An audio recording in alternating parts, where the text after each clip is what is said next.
El día de hoy vamos a comenzar con la siguiente parte de la plática que tuvimos la semana pasada, perdón, con referente a lo que es las buenas prácticas en el proceso de instalación. Ahora vamos a tocar el tema del condensador, ¿sí? Muchas gracias a las personas que ya están conectadas con nosotros, 15 personas, un saludo para ellos, para todos nuestros distribuidores de Mexicali, Hermosillo, Obregón, Mochis, Puerto Vallarta, Guadalajara, Monterrey, ¿sí? Matamoros. Tenemos, ya está creciendo nuestra red de distribuciones mucho. Estamos trabajando para llegar a todos los lugares que podamos en México. Si quieres ser parte de esta red de distribuidores, haznos tus comentarios para poderte canalizar con el gerente de ventas y que atienda tu solicitud. También saludamos a todos nuestros técnicos asociados que nos han preguntado por los cursos de especialización. Terminando lo que es la contingencia, vamos a empezar con los cursos de capacitación presenciales para poderles dar una capacitación más especializada, ¿sí? Entonces, gracias de nuevo por acompañarnos, por estar con nosotros, y vamos a iniciar con nuestro curso en línea sobre los tips para la instalación de una condensadora Duventus. Adelante. Vamos a hablar un poco de lo que es el proceso de la instalación de la condensadora. Es el equipo o la unidad que se encarga de mover el refrigerante de lo que es la unidad exterior a la unidad interior mediante la ayuda de un compresor y un serpentín condensador. Es muy importante la ubicación de esta condensadora porque de ello depende, al igual que del evaporador, la eficiencia completa del equipo. Son dos componentes que trabajan al mismo tiempo para ofrecernos confort, para ofrecernos calidad del ambiente y un ahorro de energía sustancial.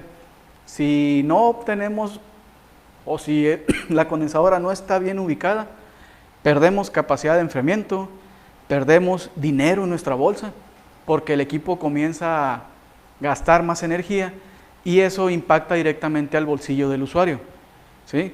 Es muy importante que tú como técnico des una buena referencia de cómo ubicar la condensadora, ya sea en la parte superior, en la losa, en el techo, o en la parte inferior, ¿sí?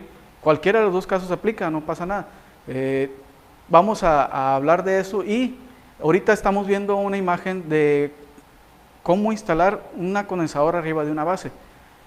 Muchas personas, usuarios, cuando el técnico les dice, señora, vamos a tener que comprar una base para instalar la condensadora arriba, para que el equipo sea eficiente. Es una inversión mínima, pero créanme que tiene grandes beneficios. El colocar una condensadora arriba de una base, alejarlo 5, 10, 15, 20 centímetros de lo que es el calor que irradia la losa de cemento, la lámina. La lámina es muy caliente. En lugares de 45, 50 grados de temperatura exterior, esa lámina llega a tener hasta 60 grados.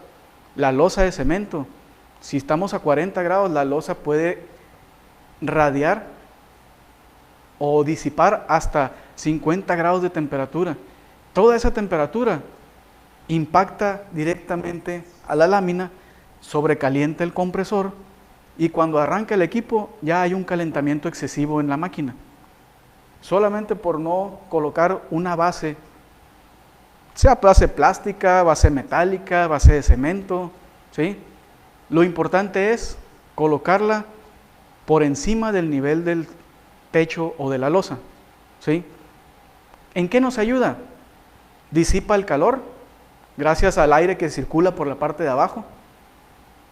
No se acumula el agua en caso de que exista alguna lluvia y la basura no se acumula debajo de la charola, ¿sí? Todo esto nos genera que el equipo va a trabajar de forma libre, sin temperatura excesiva, sin un calor, sin un recalentamiento previo a lo que es el arranque.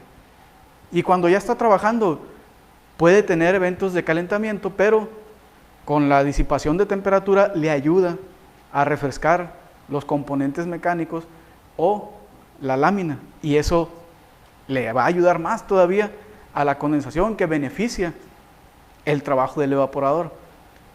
Aparte que colocarlo en una base nos ayuda a que no tengamos ruidos, vibraciones que pasan de la parte superior al cuarto, y es muy molesto para el usuario. Estar escuchando el zumbido o la vibración del compresor cuando está trabajando, porque está sentado en la losa, porque es lámina y pasa la vibración. Todos esos factores ayudan o le dan al usuario una mala perspectiva de la unidad, ¿sí? Es muy importante colocarle la base. Esa base para eso sirve, para aislar la temperatura y para aislar el ruido que provoca el trabajo de la unidad condensadora. Sigamos, Rogelio. Muchas gracias a todos por estar pendiente de nuestra transmisión. Tenemos ya 23 personas conectadas. Un saludo para todos ellos. Vamos viendo ahora lo que es una colocación en la parte inferior, ¿sí? Tenemos medidas.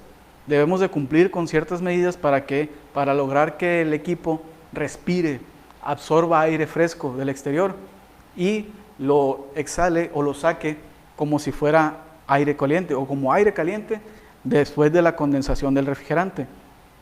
Recordemos que el compresor, al momento de comprimir el refrigerante, produce calor. Ese calor se pasa al refrigerante y por eso pasa por el serpentín del condensador.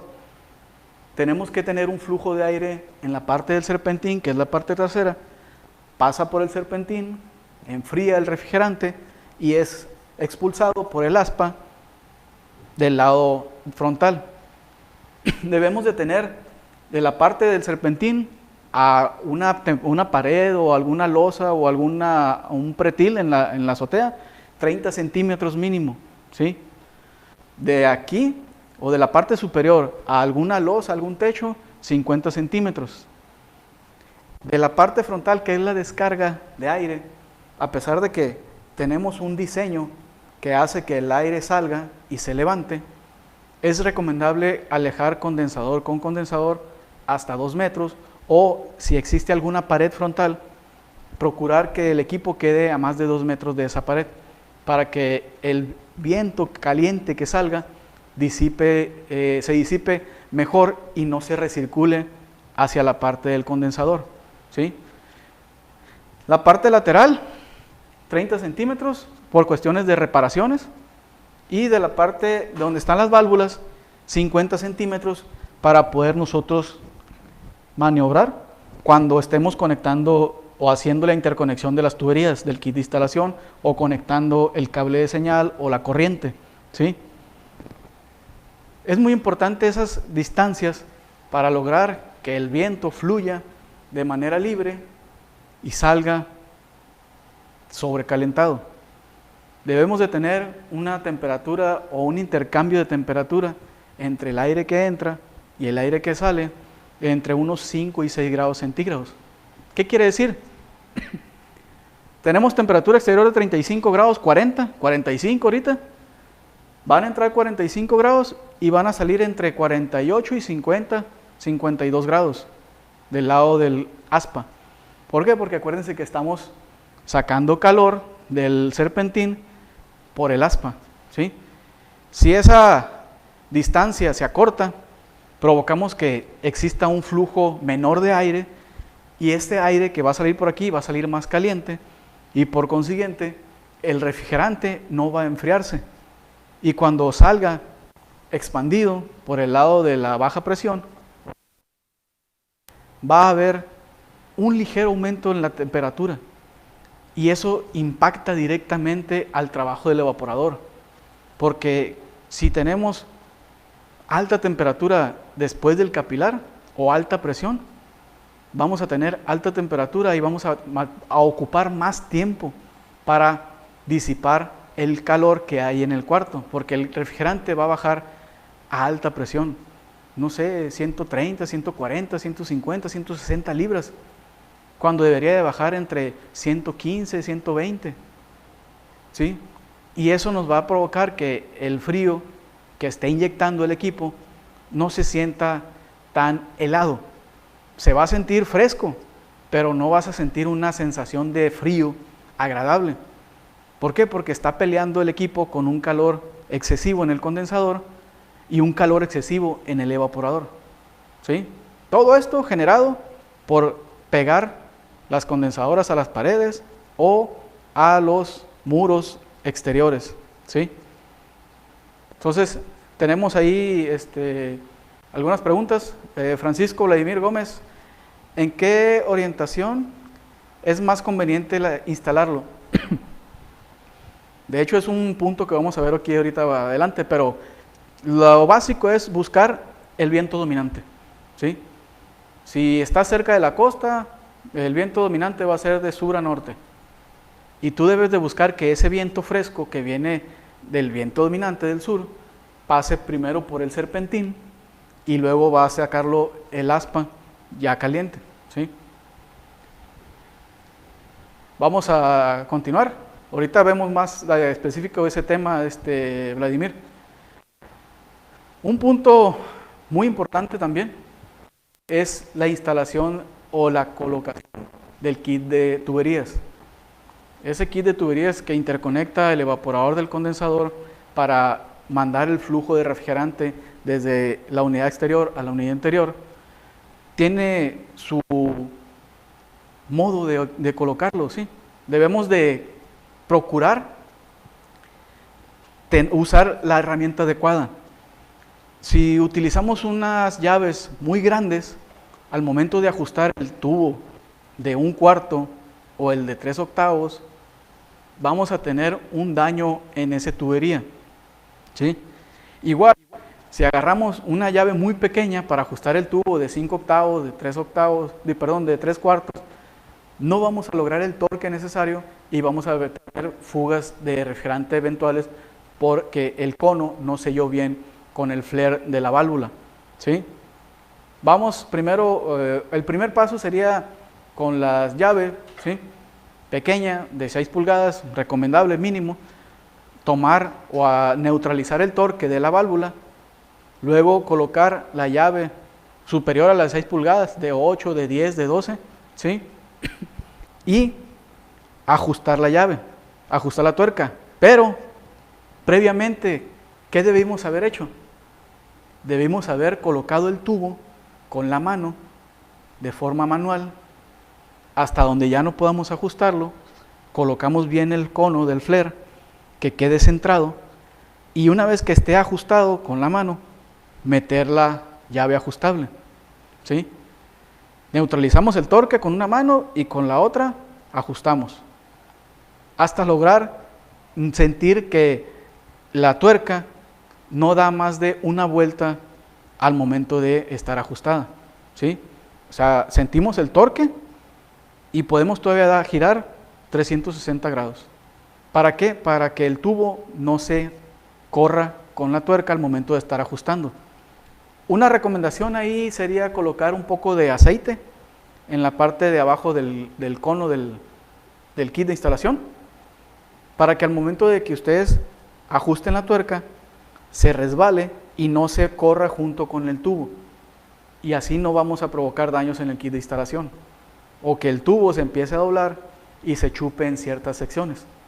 O se doble, ¿sí? Entonces, debemos de neutralizar el torque, ajustar, no dar más de lo necesario.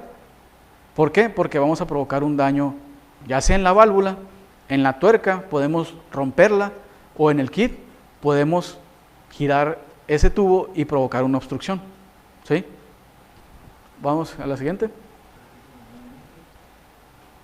Repito el paso, primer paso, repito este proceso de neutralizar. Tomamos con la llave pequeña, en este caso la válvula más grande, que sería la de 3/8, la de media, la de 5/8 para los equipos. Colocamos para neutralizar, con la llave más grande ajustamos la tuerca hasta dar el torque necesario. Y en la llave inferior o la de un cuarto, hacemos el switch, la llave más grande la llevamos hacia la que es la válvula y la llave pequeña a la tuerca para ajustarlo. Recuerden que la llave o la tuerca de un cuarto necesita menos torque porque es más delgado el tubo, ¿sí? Igual, si damos más ajuste de lo que se necesita, puedes barrer la válvula, puedes dañar el cono, torcer el tubo del kit de instalación, y eso sería un daño catastrófico porque vas a tener pérdida de gas refrigerante, ¿sí?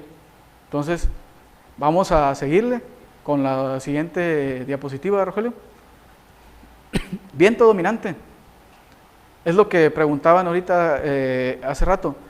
El viento dominante es el que nos va a ayudar a ¿qué?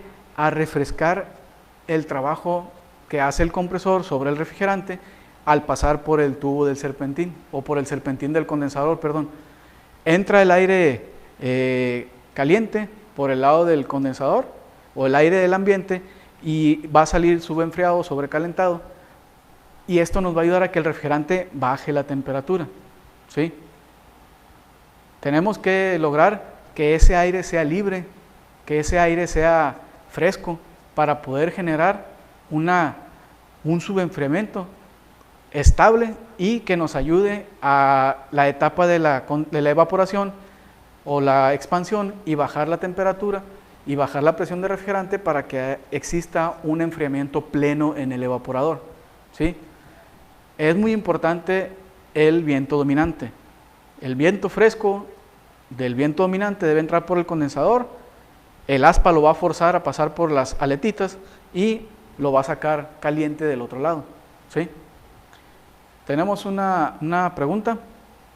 Carlos Lozano, Pablo Salazar, ¿a qué distancia se puede instalar 2 unidades? Los equipos Classic se pueden instalar hasta 15 metros, pero la distancia sumada, horizontal y vertical, ¿sí?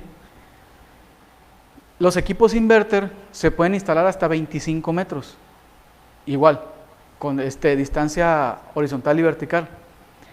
Entre 2 unidades o condensadoras, podrías referirte tú también, es que lo ideal sería, si la condensadora que está frente a él debe estar máximo a 2 metros, mínimo a 1,5 metros, ¿sí?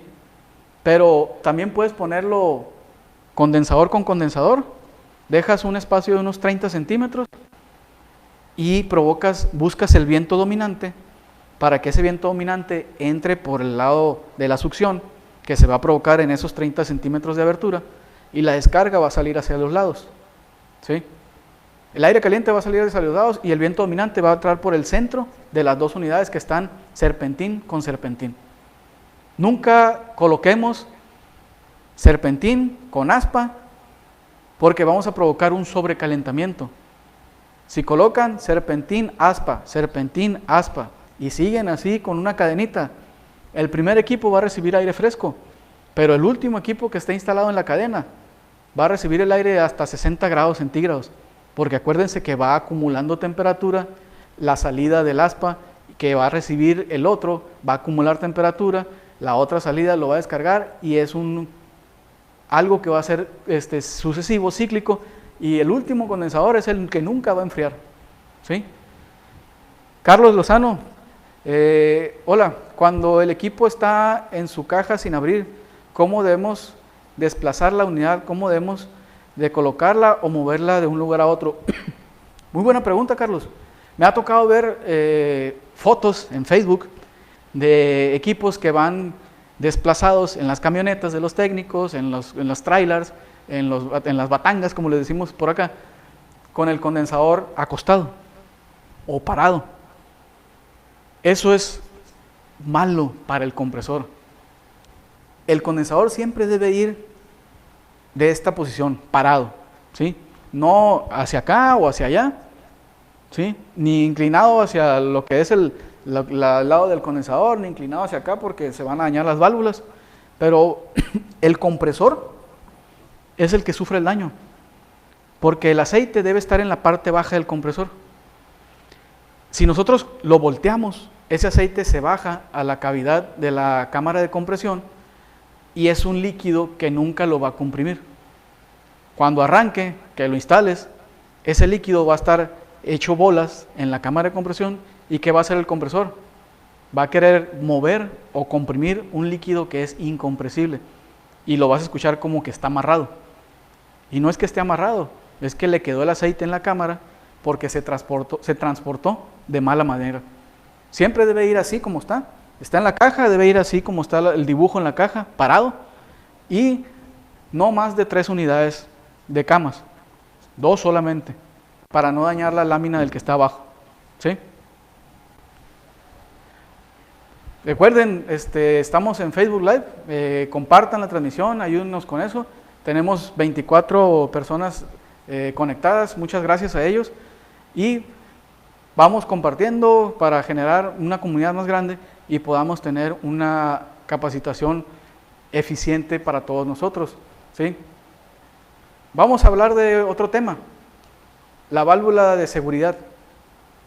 Muchos tenemos la escuela vieja de que cuando colocamos el manómetro en la válvula de servicio, agarramos unas pinzas eléctricas, unas pinzas de presión, presionamos la manguera para que al salir o al sacar la válvula, al desconectar la manguera del manómetro, no nos pegara el refrigerante.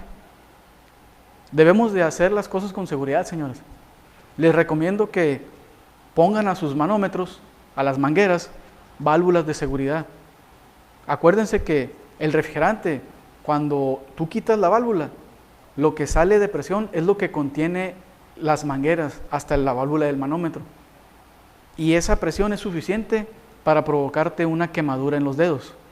¿Sí? ¿Qué hacemos con estas válvulas de seguridad? Cerramos el circuito de la válvula hacia el manómetro, lo que es la distancia de la manguera, y tenemos menos daño al físico, porque no te quema los dedos, y menos pérdida de aceite, porque al momento de retirar el manómetro suele tirar cierta cantidad de aceite. Es poco representativa, pero deja las válvulas todas manchadas y puede darte el aspecto de que el equipo tiene una fuga, aunque no la tenga. ¿Por qué? Porque se bañó la válvula cuando quitaste el manómetro y hiciste un tiradero de aceite por todos lados, ¿no? Entonces debemos de actuar con seguridad. Las válvulas de seguridad están, o hay unos manómetros, unas mangueras que ya las traen incluidas, hay otros que no, que hay que comprarla. Regularmente las mangueras son de 1/4 y recuerden que para entrar a los equipos de R410 vamos a entrar con una válvula de 516, sería un adaptador de 1/4 a 516. ¿Sí? Entonces con esta válvula de seguridad le damos más eficiencia a nuestro trabajo. Con eso nosotros logramos que el equipo o que tu seguridad física se mantenga. ¿Sí? Entonces vamos a seguir adelante con la siguiente diapositiva. Tu Duventus debe llevar, o no debe llevar, perdón, entorches o empalmes en el cable de alimentación. No solamente nosotros lo recomendamos, existe una norma oficial de instalaciones eléctricas que nos dice que cualquier equipo eléctrico, electrónico, más cuando es de uso continuo, debe de tener un solo cable de alimentación desde el centro de carga o protección hasta la alimentación del equipo. ¿Sí? No es válido que del centro de carga o de la mufa de la persona, del usuario, nos vayamos con un cable y lleguemos a menos de medio metro de la condensadora y hagamos un empalme, porque eso es dañino. Se crea una resistencia, si no se hace un buen trabajo de aislado, se daña el cable y esa instalación eléctrica en un año o en una lluvia puede provocar un cortocircuito, ¿sí? Y eso daña irremediablemente las tarjetas electrónicas. En los equipos inverter es más susceptible a las fallas por conexiones o por empalmes en los cables de señal, ¿sí? Recuerden que si el equipo se va a alejar más de 4 metros de evaporador a condensador, que es la distancia que trae el equipo del kit de instalación básico que viene incluido, debemos de tomar en cuenta ese cable de control, ese cable de señal que va del evaporador al condensador para comunicar las dos tarjetas. Si nosotros hacemos un empalme, perdemos comunicación, provocamos un daño en la tarjeta electrónica y un mal aspecto o una inconformidad al cliente porque el equipo va a estar marcando un código de diagnóstico, ¿sí? Entonces, los invito a que leamos la norma oficial para que determinen o para que vean lo que es una buena instalación de eléctrica y de control de los equipos, ¿sí? Adelante. Tenemos una pregunta ahí. A ver. Alejandro Jiménez Silva. Hay equipos nuevos en diferentes marcas 2 años. Se les va el gas y metiendo nitrógeno en el evaporador nos sale la fuga. ¿Qué será? Debemos de presurizar todo el sistema, ¿eh? Si estás presurizando con nitrógeno, presuriza todo, porque si está perdiendo el refrigerante, no solamente puede ser el evaporador, también puede ser el condensador, el kit de instalación, las válvulas, los vástagos de las válvulas. Entonces debemos de revisar todo el equipo. Ya que el equipo está instalado, que debemos de revisarlo como una unidad, no solo evaporador o condensador. Debemos revisarlo como una sola unidad y buscar dónde está la fuga. Regularmente es el 80-90% de las fugas están en el acomodo del kit de instalación, ¿eh? ¿Qué pasa? Colocamos, se nos mueve un poco, lo ajustamos, queda firme, pegado, hacemos vacío y como está el cobre pegado al bronce, no hay pérdida de vacío. Pero cuando liberamos de presión y que la presión es positiva, tiende a acomodarse y con una milésima de milímetro que se mueva el tubo, ya empieza a existir una pérdida de refrigerante parcial. Cuando esto es más representativo en tiempo de calor, porque el R410 es muy susceptible a la temperatura y empieza a tirar refrigerante, ¿sí? Y ahí, en un equipo que te tira refrigerante, a lo mejor en 15, 20 días tira toda la carga, cosa que no pasaba con los de R22. Como la presión es más baja, podía pasar hasta una temporada entera y el equipo no soltaba más del 10% del refrigerante, ¿sí? Pero era menos eficiente, ¿sí? Lester Morales, buenas tardes. ¿Hasta cuántos metros podemos extender tubería de un Duventus sin carga extra? Lo que les comenté ahorita, hasta los 15 metros de evaporador condensador, distancia horizontal y vertical, y en los inverter hasta los, sin cargar refrigerante, hasta los 15 metros también. Después de los 15 debemos de recargar refrigerante por cada metro adicional, ¿sí? Inclusive ahí, antes de los 15 metros, podemos probar el equipo antes de determinar cargar refrigerante. Porque dependiendo de la condición que exista en el área, a lo mejor si es Guadalajara, pues no vamos a ocupar recargar refrigerante. Pero si es Baja California, Sonora, sí podríamos ocupar un volumen más de refrigerante por la distancia y por el calor que existe en el área, ¿sí? En el caso de los inverter, hay otro factor muy importante para el buen funcionamiento de los inverter, el sensor de temperatura exterior. Ese sensor debemos de procurar que no le dé el sol las 12 o 14 horas de sol que tengamos en el lugar, ¿sí? Si lo ponemos orientación sur, le va a dar el sensor el sol desde las 8 de la mañana que salga hasta las 6, 7 de la noche que se meta, ¿eh? Y todo ese calor que acumuló por la radiación puede mentirle a la tarjeta electrónica. Acuérdense que cuando la persona del clima nos da las referencias de cómo va a estar el día en temperatura, nos da la temperatura a la sombra. O sea que si te dice que en tu lugar de residencia vas a tener 40 grados centígrados, son a la sombra. Pero si tú te pones en el sol, en medio de la calle, No van a ser 40 grados centígrados, van a ser 45, 50 y depende de la humedad relativa que exista en ese lugar, ¿sí? Entonces, ese sensor debemos de buscar que le dé la menor cantidad de luz solar plena o la radiación directa para que no esté detectando una temperatura de insolación que puede provocar que el ajuste del compresor se haga y empiece a bajar su capacidad de enfriamiento. ¿Qué pasa? Pues el sensor detecta temperatura extrema y para que su compresor no se dañe, baja revoluciones.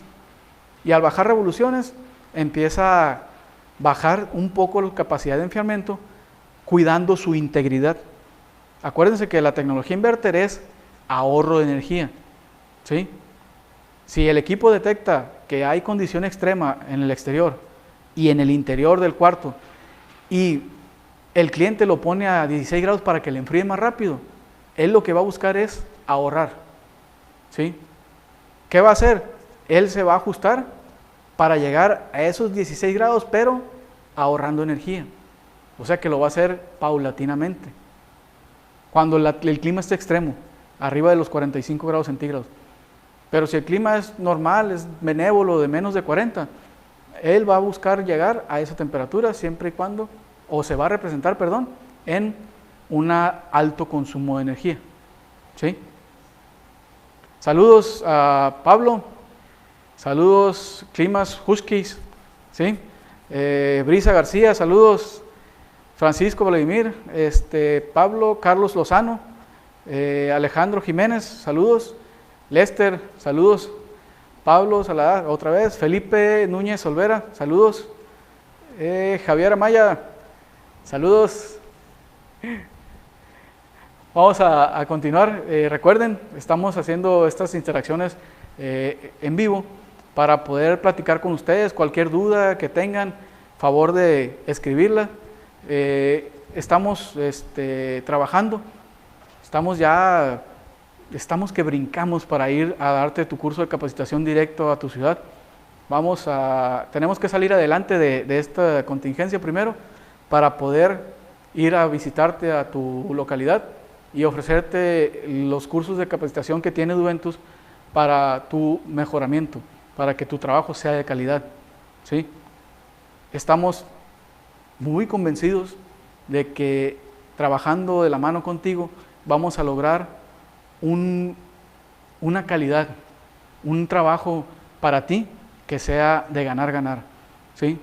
Es mejor hacer las cosas bien a la primera que estar invirtiendo en garantías. Y eso solamente se logra con buena capacitación, buena herramienta y disponibilidad, ¿sí?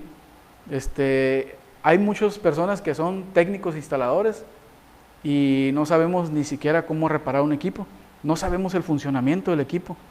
Entonces, a esas personas las invito a que crezcan, que sean más que un técnico instalador, sean un técnico especializado y que se acerquen a nosotros, se acerquen a los distribuidores para poderles dar la capacitación cuando estemos listos con los cursos de especialización. Pues vamos a ir a visitarlos a cada uno de los distribuidores, ofrecerles un curso ahí directo y poderles dar una práctica, una teoría y una práctica juntas para poderlos darles nuestro certificado como especialista Duventus. Ese certificado aparte tendrá otros beneficios que más adelante los vamos a dar a conocer. Por lo pronto te pedimos que te acerques, pruebes la máquina, recomiéndala. La verdad es una máquina muy buena, es un equipo muy bueno, que gracias al trabajo que se ha hecho entre ingeniería de producto, planta y los directores de la compañía, se ha conjuntado una calidad en la unidad excelente. Vamos a seguir trabajando para eso, para seguirte ofreciendo calidad y seguir creciendo en nuestros productos, ¿sí? Estén al pendiente de lo que vamos a seguir en lanzamientos. Lo que quiere septiembre, octubre, vamos a sacar los nuevos line-up para ya el año que entra volver a entrar con más equipos, ¿sí? Francisco, muy importante decir que he encontrado equipos que les ponen teflón en las tuercas. Esto no se debe hacer, claro que no se debe hacer. No somos plomeros, señores, con el perdón para los plomeros, pero el equipo, el sello más eficiente que existe es el bronce con el cobre directo, sin usar teflón, pintura, plástico. Me han tocado encontrar conectores o válvulas cuando les ponen en el kit de instalación con bolsas de plástico de las que nos dan en los supermercados, y eso no se hace, señores.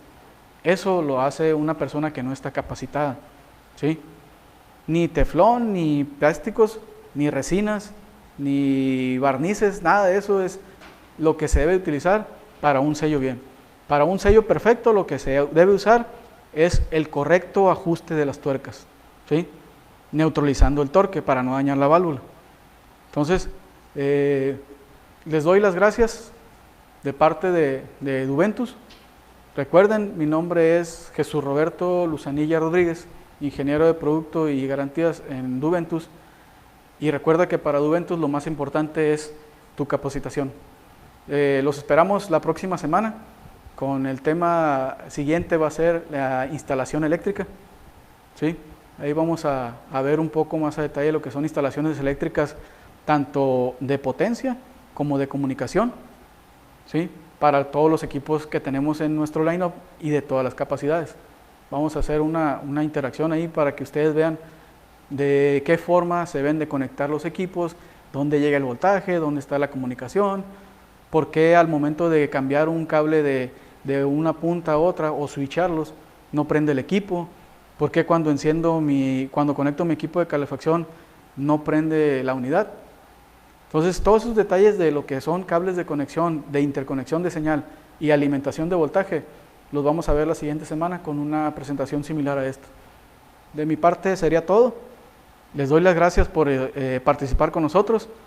Les doy las gracias a los participantes que estuvieron, los 24 participantes, las personas que hicieron las preguntas y nuestros distribuidores que estamos trabajando duro para darte un producto de calidad y siempre estarte ofreciendo un servicio humano, ¿sí? Los espero la semana que entra para poderles dar un poco más de información y estar retroalimentando cada semana. Déjenme sus comentarios, vamos a seguir contestando las preguntas que tengan, que salgan sobre el tema y sobre los otros temas que hemos visto también. Si tienen alguna duda de otro tema que tengamos, háganmelo saber. Manuel Trujillo, muchas gracias por la capacitación. No, gracias a usted, amigo. Es un placer para mí estarles aportando un poco de lo que el conocimiento que ustedes nos aportan más a nosotros cuando interactuamos en las asesorías técnicas, ¿sí? Les doy las gracias de nuevo y los espero la semana que entra, señores. Hasta luego.